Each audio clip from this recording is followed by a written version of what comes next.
Shall we begin?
Everybody, it is a beautifully sunny Talker Tuesday in the neighborhood, and the neighborhood is FM 100.3 KFAN, adjacent to the Twin Cities, just to the west of Erotic City. We have a pairing. All right, boys. The Hal has hooked the champs. Jumper from 8. Got it again! 3.6 seconds left for the Lakers. Lakers can take that L on the way out. Along with that whistle, Denver takes care of La La Land for the second game in a row. My man on the Denver Nuggets radio network, a little excited to beat LeBron James and Anthony Davis. They can take that L on the way, he says. So who takes the next L? The Timberwolves or the Denver Nuggets? We welcome you to 9 to noon. We get the champs, boys. And the Denver Nuggets, through their series against the LA Lakers, they're doing just enough to win. That's what they did yesterday. They're doing just enough to win. They lost the previous game to the LA Lakers. The game before that, game two in the Mile Get High City, they were down 20 points and came charging at LeBron and the Kings cast, and they were able to run them down at the wire. So who are we getting? What form of the champions are we getting beginning Saturday in the Mile Get High City? And how about the schedule? How about the schedule the commissioner has laid out for us? Saturday at Denver, Monday at Denver, and then the constituents involved, the Minnesota Timberwolves and the Denver Nuggets, they play Monday in Denver, then they don't play again until Saturday in the Twin Cities. What the hell are we doing here with 5 days off between games? It's crazy. Series schedule, man. 5 days between games 2 and 3. It's kind of ridiculous. I mean, seriously, Finchie's knee may be healed by game 3. I always love that one. Jokic, beloved Nikola Jokic, has the refs on his side. So get your minds mentally prepared for that. There's going to be some Devin Booker-related flopping, and you never call fouls against the superstars-related terrorism. Jokic has the refs on his side. So start changing faces and getting minds ready for that right now. Elbows flying, sneaky shoves, jersey tugs on rebounds. I mean, rarely any of that is called against Nikola Jokic. So just be ready for it mentally, and hopefully it works out in the name of fairness. Jokic works the refs as well as anybody in the history of the game. Daunting task, no doubt. Coach on the mend. Hal red hot. And we hooked the champions in round 1. Let's get some intel from Brandon Krisztal. He's a frequent contributor to the Love Covenant. Beloved BK from Denver. He's a reporter and talent from sister station KOA in Denver. It is a heritage station. The champs are the bill of fare for the red-hot Minnesota Timberwolves, and here comes BK. BK, the Avalanche, the Nuggets, Bo Nix. I mean, seriously, things are great out there, my brother, right?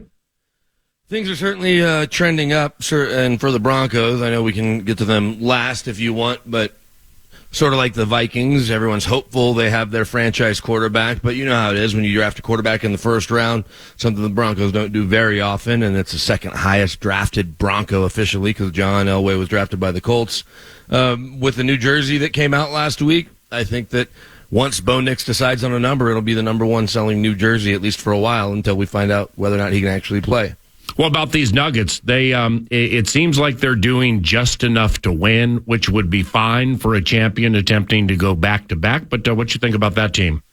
I think they need to make more three-point shots consistently. I think they need to play better transition defense, although the Lakers, that's one of their specialties. Not every team gets downhill and attacks the way that they do in transition, and I think that they just need to play better defense, especially early, which they did last night. They finally won a game in the first quarter, or had the lead, I guess, after one, which is something that hadn't happened until last night. So they're not as deep as they were a year ago. They're not as veteran-laden as they were a year ago, but they still have the best player in basketball and the best starting five. So they like their chances, and now getting a few days off, they'll get to heal up and then give it a go. How about the schedule, man? I mean, game one in the Mile Get High City, then we come back game 2 Monday, and then 5 days to game 3 in the Twin Cities, and you'll be out here for that, right?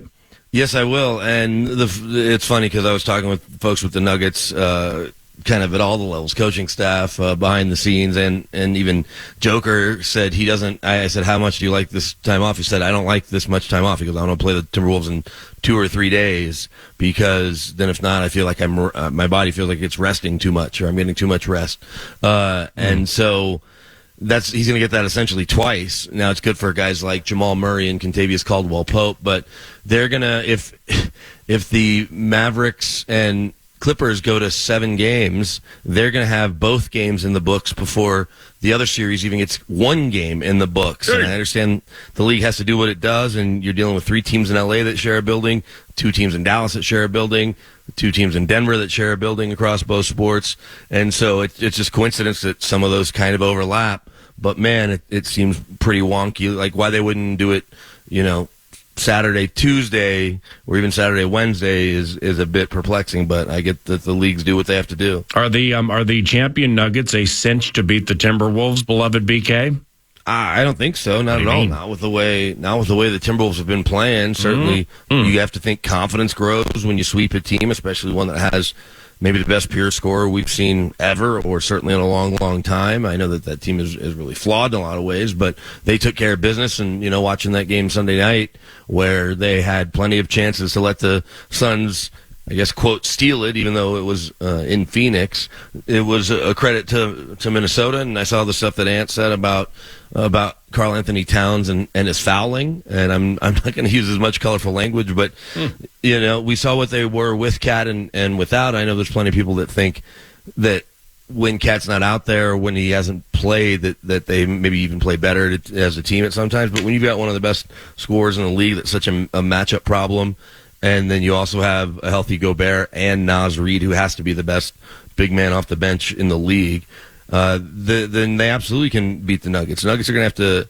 bring their best effort every single night, and if it's not a 6 or 7 game series, I'd be surprised. The beloved BK, you're an elite sports mind, and you just dropped something intriguing there.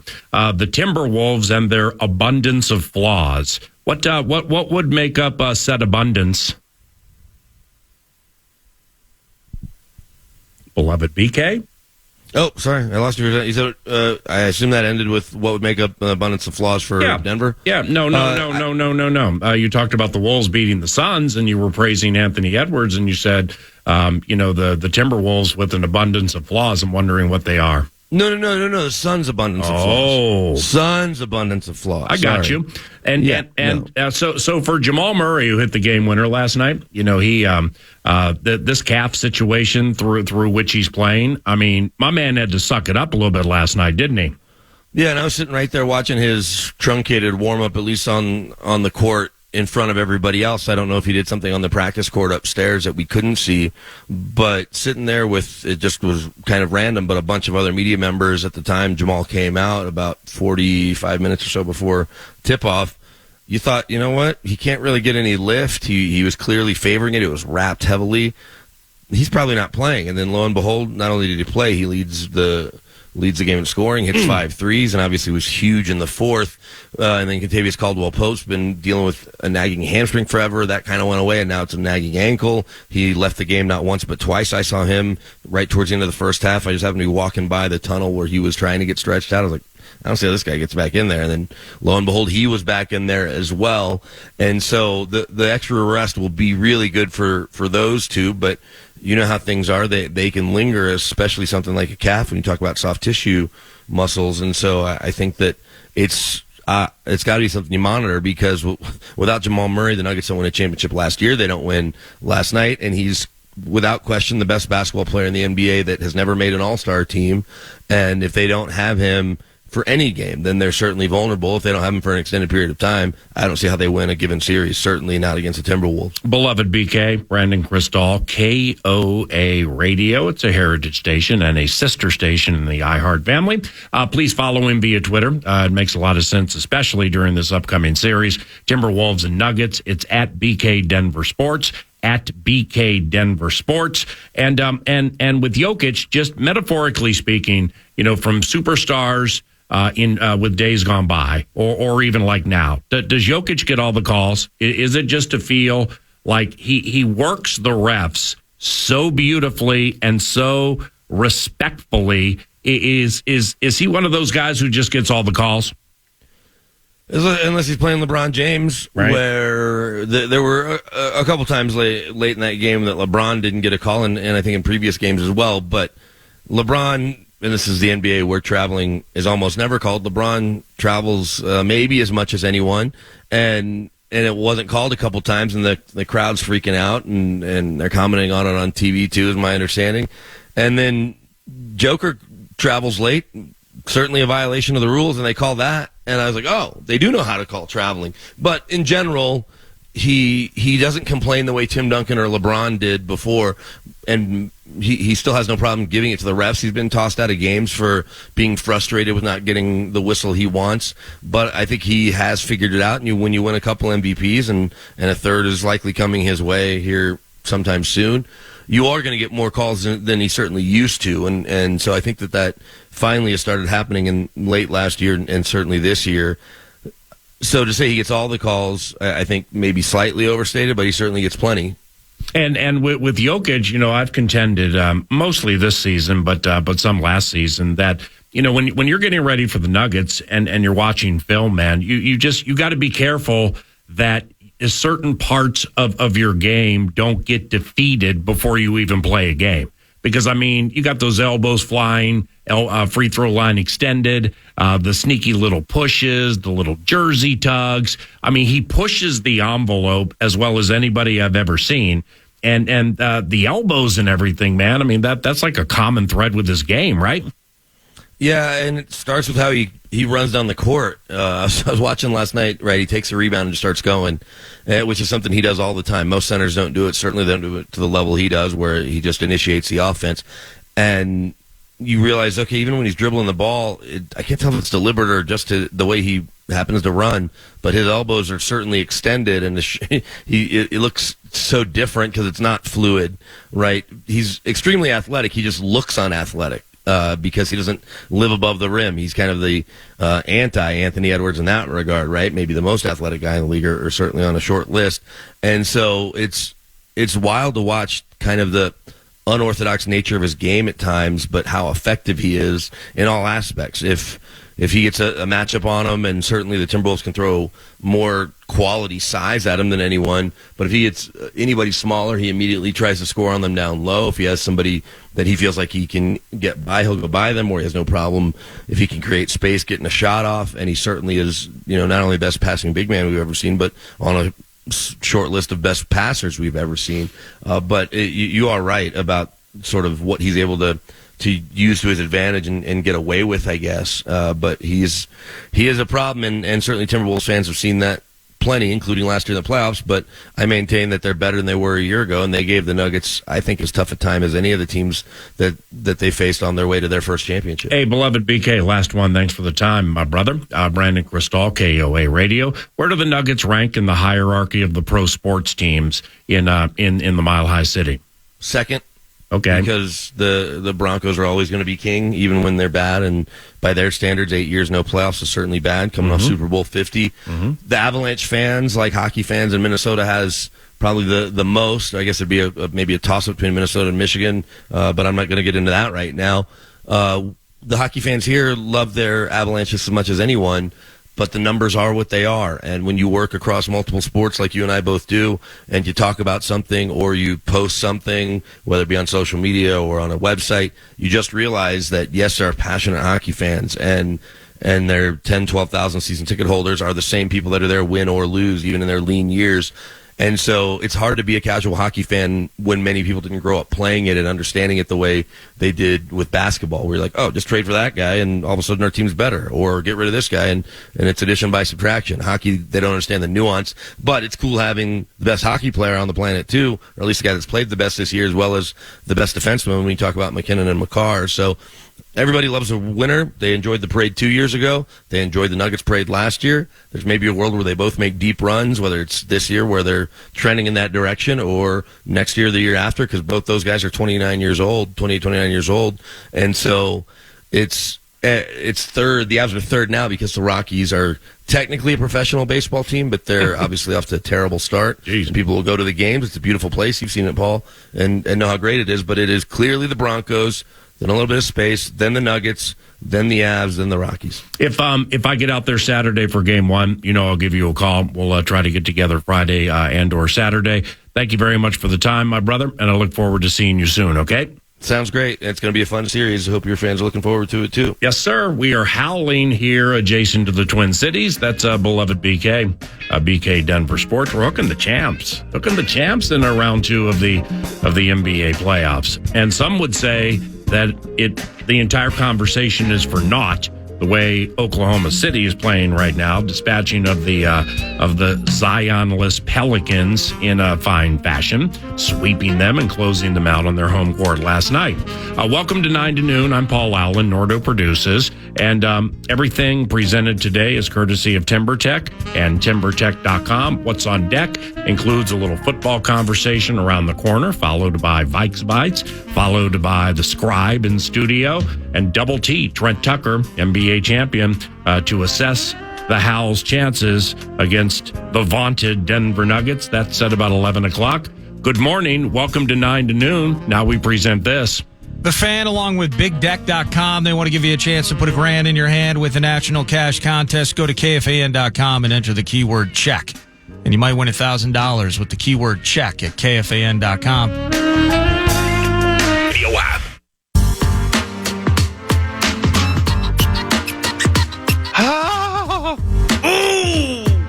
You homer!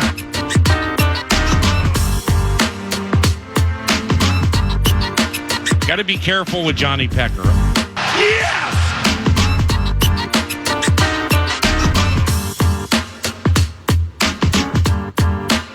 Double doink. I think the double doink known as the National Football League schedule release is a week from Thursday. The intel is we're going to have a schedule a week from Thursday or right around there. And something that we brought up in passing last week, it's not like an atopic talker, but the closer we get to the season and after the schedule release, I think the Cousins game is one that people are wondering, where is the Atlanta game going to fall on the schedule? I mean, that's the game Kevin and Brian will have prepared before the 4th of July, no matter where it falls on the schedule. Then Green Bay here, Green Bay there. People got to make plans for the border battle. That's a nice squad percolating over to the east. Do the Minnesota Vikings, here's a question. Talk back, texting if anybody's interested. Do the Minnesota Vikings play in the best division in the National Football League? Or is it the AFC North? Am I missing one with the NFC West? Arizona, I think, weighs that thing down. But do we play in the best division in the National Football League. Ooh, that's tough. AFC East is top heavy. Patriots, kind of the bottom feeder there. If you expect Aaron Rodgers with a full diesel engine going with the Jets, right?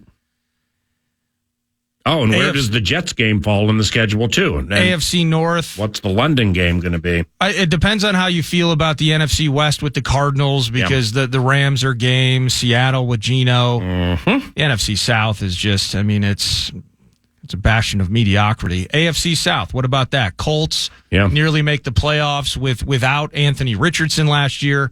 Jaguars finished the season 1-5 and knocked themselves out, but they were a playoff team the year before with C.J. Stroud.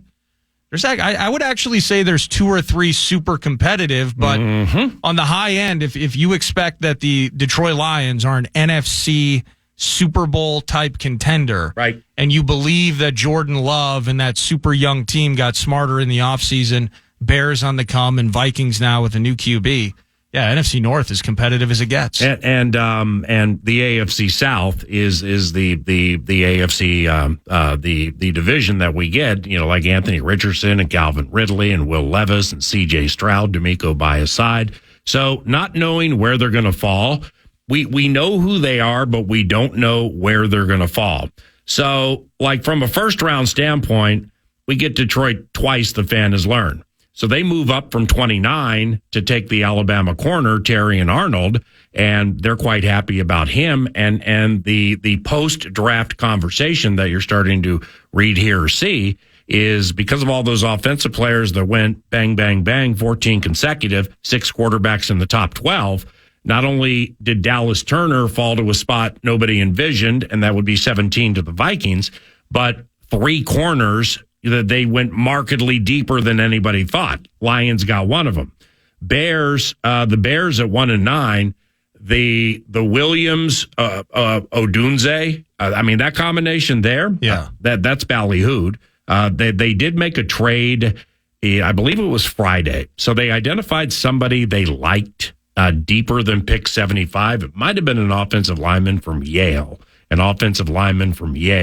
Green Bay went with that Arizona tackle, who according to reports will play right tackle.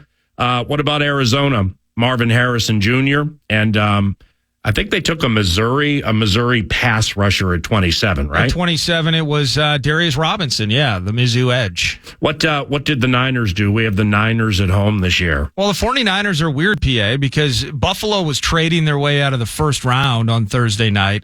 And the Niners stick and pick Ricky Pearsall, this Florida wide receiver. Oh, that's right. But then there was all this steam into the draft that Brandon Ayuk is for sale, that maybe Debo's for sale, and they're both still on the team. But they got this cat from Florida, Ricky Pearsall, right, who I think played with Jaden Daniels, maybe Arizona State. So he bounced around a little bit, but that's what the Niners did. Atlanta, Penix Jr. at 8.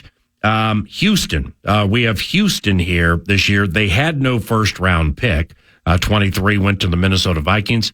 Indy right in the middle of the first round. They'll be at U.S. Bank Stadium. What did they do? Yeah, the Colts took Leatu Latu. They took Charch's guy. So we're going to get a chance to see a guy that was at one point medically retired from football. Like if you play football again, your entire life is in danger. But eventually they figured it out. Now he's playing. The UCLA cat Leatu Latu will be with the Colts at 15. And we flip with the Jets to get the McCarthy spot. What'd they do at 11? The Jets ultimately take, let me see here, it's Ola Fashanu, the offensive lineman. Right. And the Pittsburgh Steelers, they're not on the schedule, man. But when I was looking through each team's approach just to see if there were common threads, the Steelers, they loaded up on offensive linemen. Like maybe their first 3 picks, something like that. Yeah, it was Troy Fatanu, the Washington kid, then Zach Frazier out of West Virginia, a second-round center. Then they took they did go wide out into linebacker, but then Mason McCormick. A lot of people locally were like, South Dakota State, this is a day 3 steal. And Mason McCormick went early on Saturday. We are at Jacksonville this year. What did they do at 17? Yeah, the Jacksonville Jaguars. Oh no, we traded with them. They went back to 23, in which they took a wideout. Brian Thomas. It was kind of like Malik Neighbors was everyone's favorite talking point into the draft. Oh yeah, Brian Thomas is this absolute badass that played with Neighbors, so they got a wide out. The Vikings are at the New York Giants. Speaking of wideouts, the New York Giants got themselves a good one. They took Malik Neighbors, right? They did take Malik Neighbors at 6, yes. Seattle at 16. We are at the Cappuccino's capital. Go crazy. Softy, what did they do? They got Byron Murphy, that Texas kid that a lot of people, he's not bad. Got a new Puna Ford. Absolutely. And the LA Rams, they had a first-round pick for the first time since 2016. What did they do? Well, first of all, shocking news, they stayed and actually selected a guy. So good, Jared Verse. So they got that pass rusher out of Florida State. So we got some of all these defenders that we had talked about, like if things go weird and we don't get that QB that we want, we couldn't trade up for Drake May. Better start taking defensive guys. Jared Verse mocked up as high as 9 or 10, went 19 to the Rams. Schedule release could be in a week and a half, and that is a new version of the most wonderful time of the year. Vikes Bites are next. Man.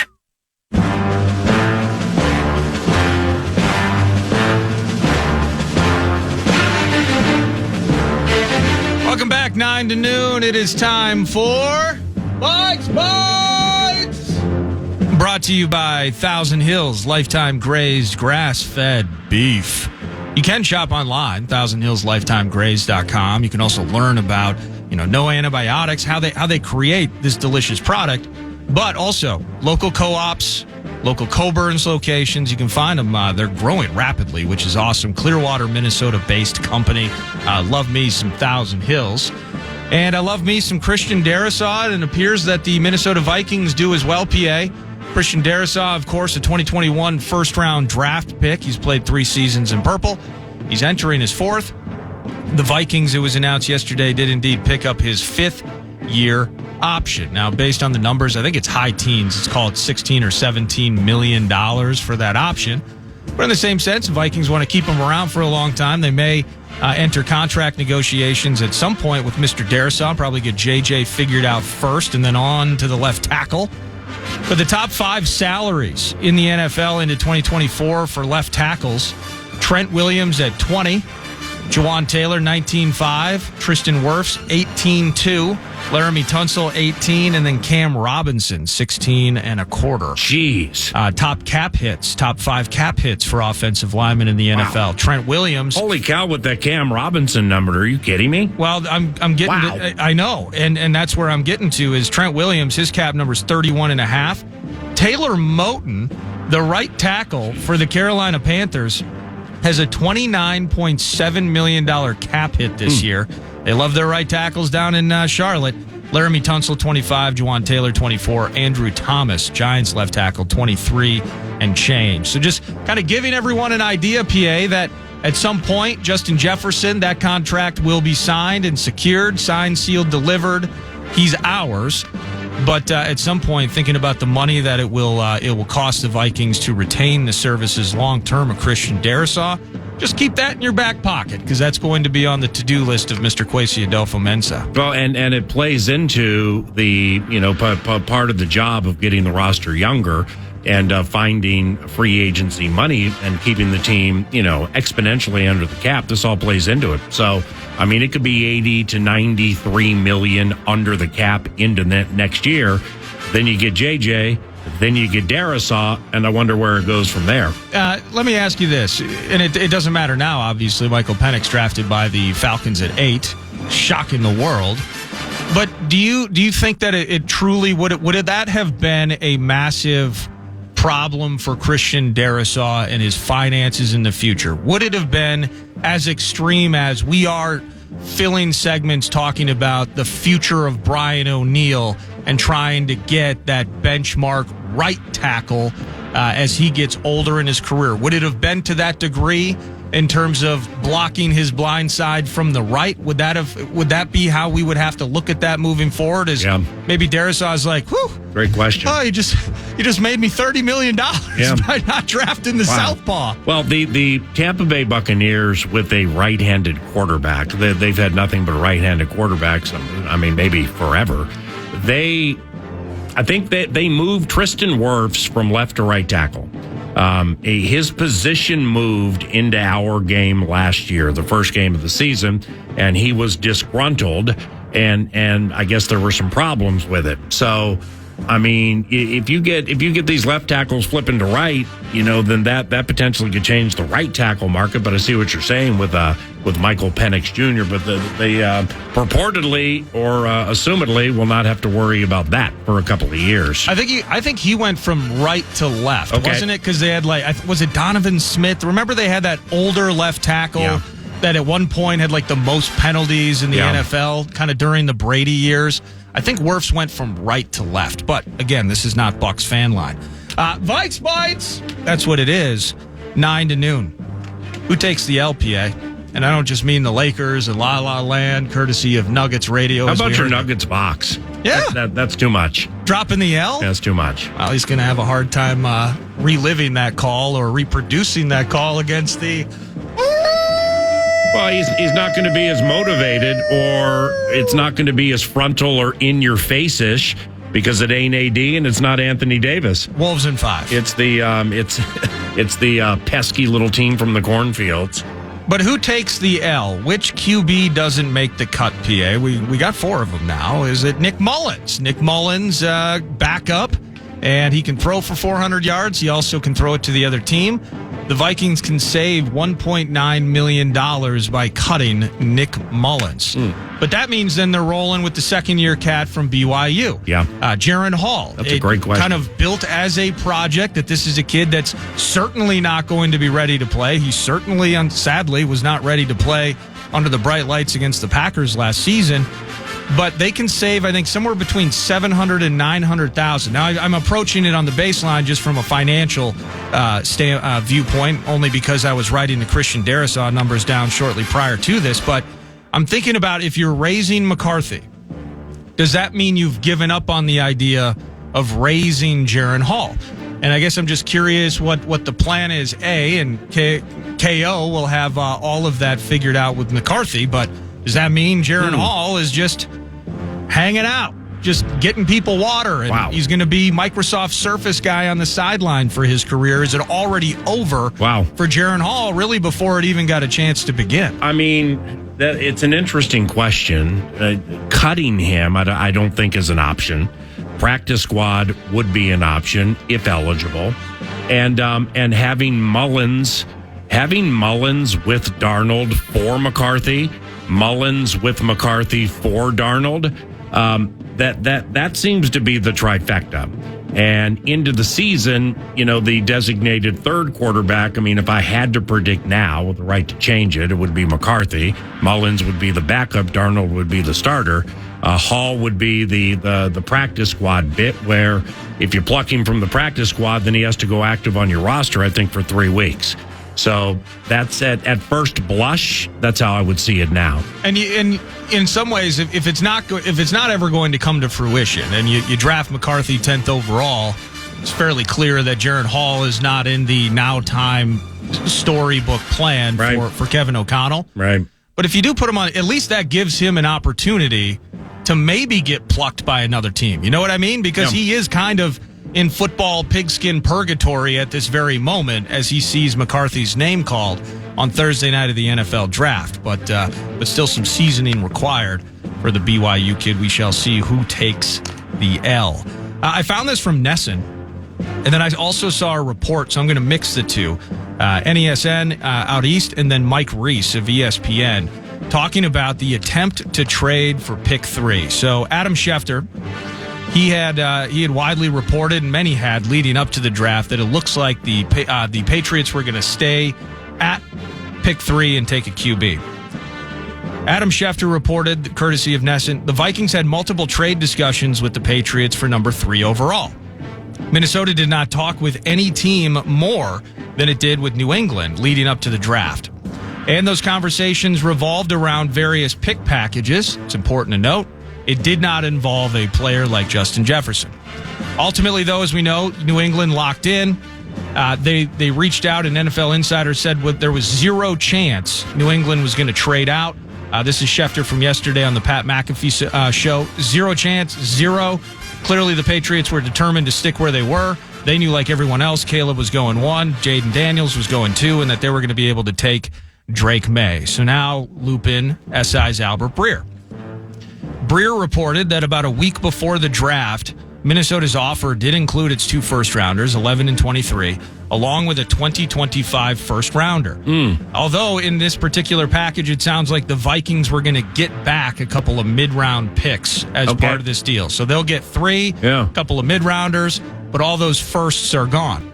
The Giants, per Mike Reese, just to move from 6 to 3, they offered 6 and their 2025 first-round pick.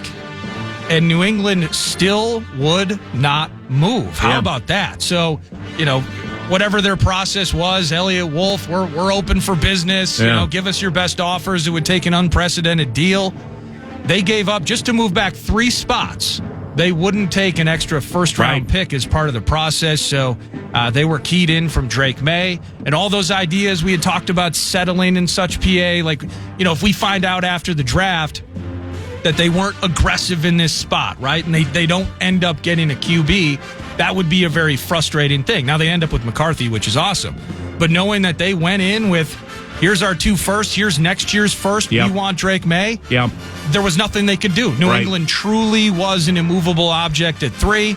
Kwesi was aggressive, ended up still getting a guy that they love. Yeah, that was 9 days. I believe that was 9 days before the draft.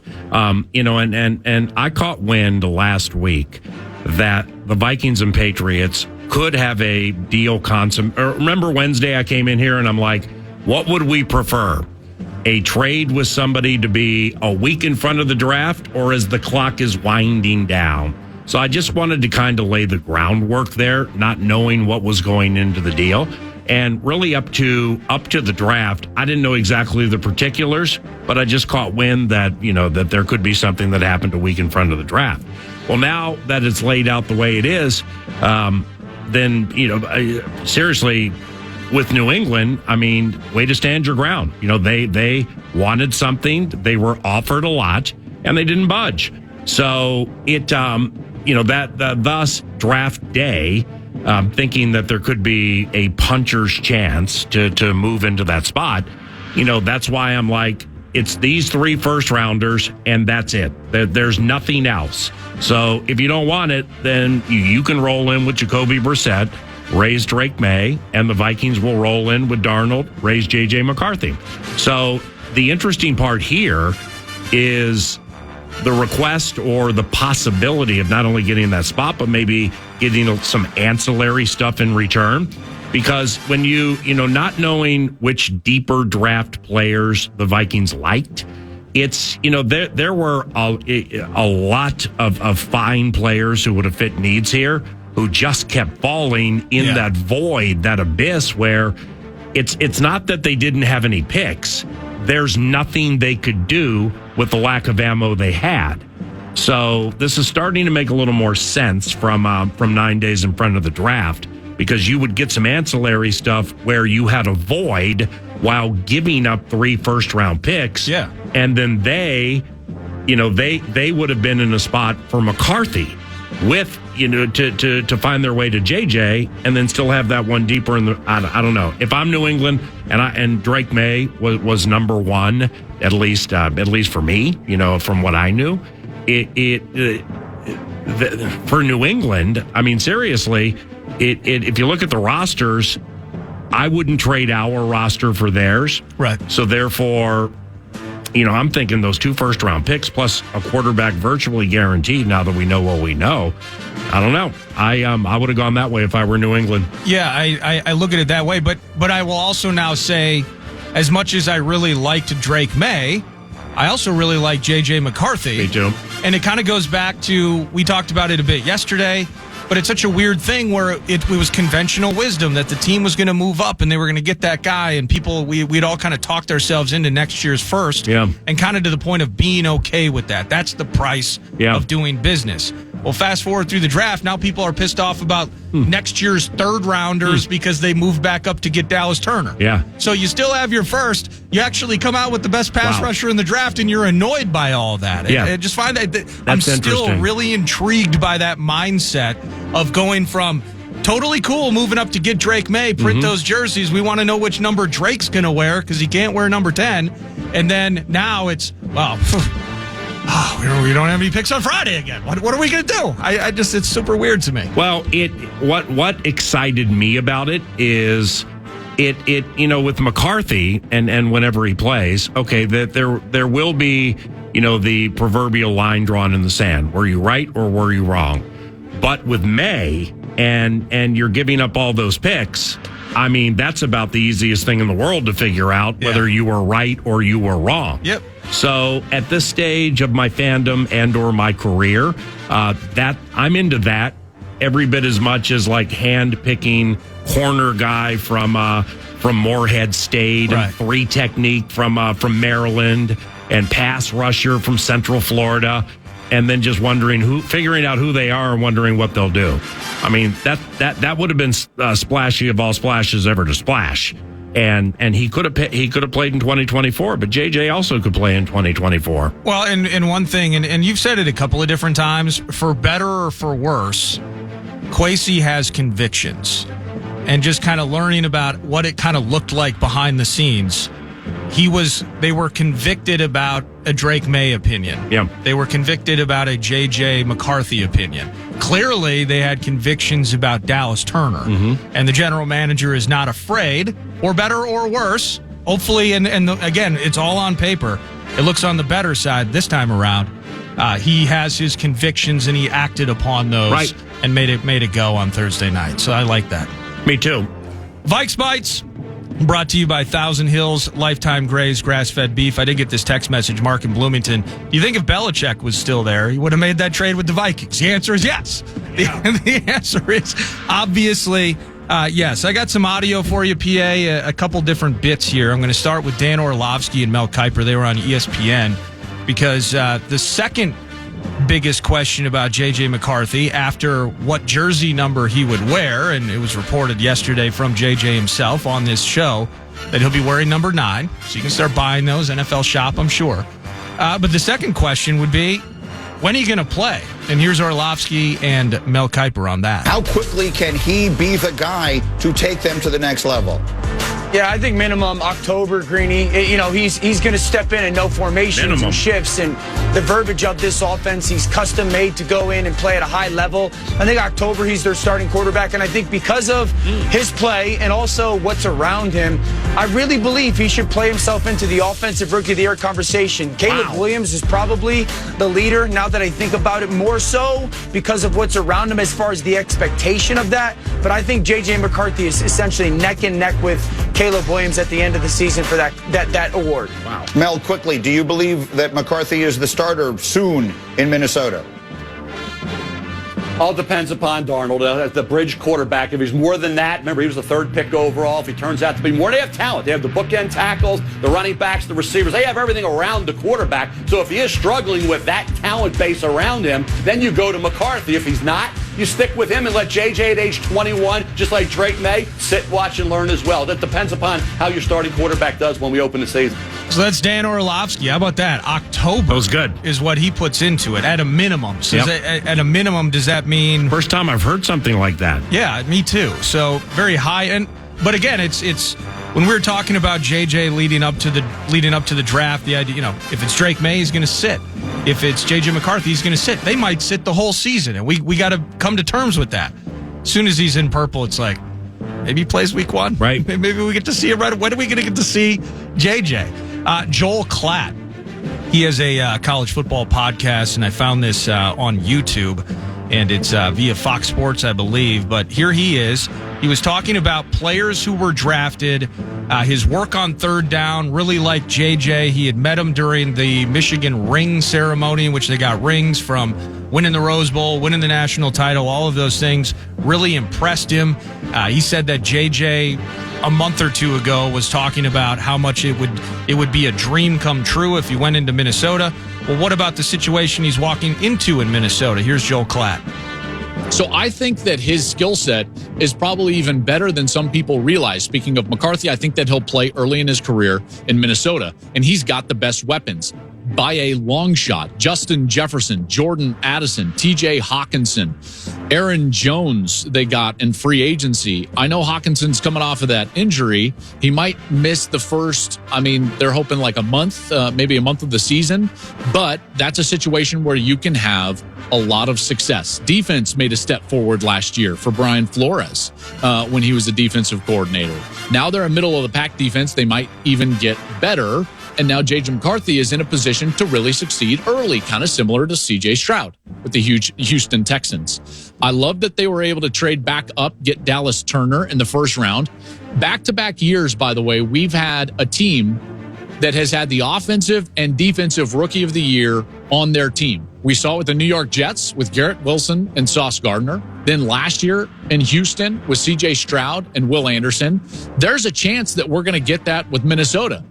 If JJ plays early enough to put up the numbers necessary to win that award, then you could get a Dallas Turner, JJ McCarthy Rookie of the Year next year in the National Football League. How about that? Courtesy of Fox Sports' Joel Klatt walking away with JJ McCarthy. The combination of a chance to play early, a chance to be in the Offensive Rookie of the Year conversation. Kwesi's convicted, moves back up, gets Dallas Turner. 3 years in a row? Offensive and defensive rookies of the year playing for the same team, PA. Jeez. Now, this is in my estimation, it's a deeper, more long-form conversation because Darnold can run and Darnold is athletic, but there never has been anything designed anywhere Sam has been, and that includes USC, for Sam Darnold to run. Well, McCarthy is faster than Darnold, and we'll see what happens to JJ when he gets to the pros. But the instincts of when to take off supposedly are very high end for JJ McCarthy. Well, the longer form portion of the conversation involves the skill set of the quarterback, and when he's at his very best, and the way the head coach and the staff orchestrate offense, which when it has all of its complements, it's high end.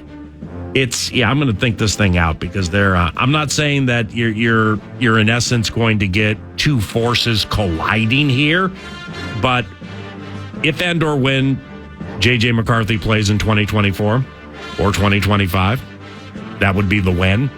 There's going to have to be a face change. The face doesn't have to change, from a smile to a frown or dramatically change, but JJ runs, and JJ can run by design, and JJ can kill you by design with his running for an offense that is predicated on intermediate to deep striking and yards after catch, which means there are certain things you have to do with linebackers and safeties that could really benefit J.J. McCarthy if he identifies man defense at the right time and then gets into the right play, and then you got backs turned to the quarterback, and then you got a super fast quarterback galloping for 10, 15, or 20. But it may require a face change with the approach to the Minnesota Vikings offense. Vikes Bites! Right. That was presented by Thousand Hills Lifetime Grazed Grass-Fed Beef, PA. Ben Gessling covers the Minnesota Vikings and did a great job covering the NFL draft for the Star Tribune and StarTribune.com. He will be in studio, the 651 Carpets Plus studios around the corner, on your home for Minnesota Vikings football and your home for Minnesota Timberwolves basketball, FM 100.3, KFAN.